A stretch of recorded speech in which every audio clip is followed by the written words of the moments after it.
Wajah menunduk sambil menutupnya dengan tas, Lisda alias Puput berjalan menuju ruang penyidik kantor Polsek Rapocini, Makassar.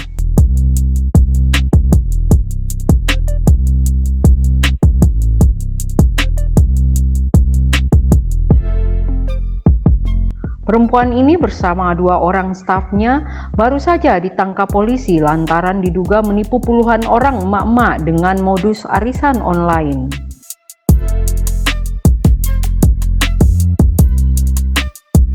Bermula dari promosi akun media sosial bernama Arisan Amanah milik pelaku, mengiming-iming para korban yang tertarik gabung dengan undian hadiah 1 juta hingga 1,5 juta per nomor sekali undi, dan undiannya per 5 hari bukan per bulan seperti lazimnya arisan.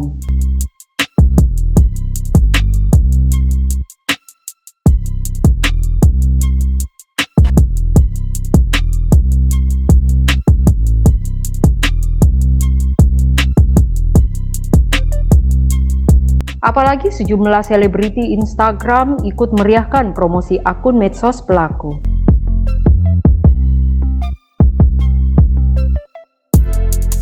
Kami tadi sudah berusaha untuk melakukan mediasi sebenarnya.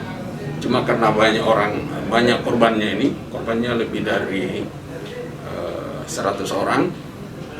Ya, mungkin apalagi jumlah kerugiannya juga cukup fantastis. Mungkin perkara ini akan kami limpahkan pelaporannya penanganannya ke Polrestabes. Itu rumah kos. Jadi pelaku ini ngekos di situ. Disitulah dia beroperasi. Untuk sementara yang kita amankan ada 3 orang. Jadi ada pelaku, ada pacarnya, dan ada admin. Dia arisan duos. Jadi kalau kita info 10 juta itu kembalinya ada 14 juta, 13 juta begitu. Terus sudah itu ada yang 15 hari, ada yang 7 hari, tergantung ownernya berapa dia mau kembalikan. Kalau arisan menurun itu sudah ada tanggalnya sama gate-nya masing-masing. Jadi misalnya per 4 hari, jadi per 4 hari itu sudah ada yang gate. Kalau kerugian totalnya sampai hari ini 39.760.000.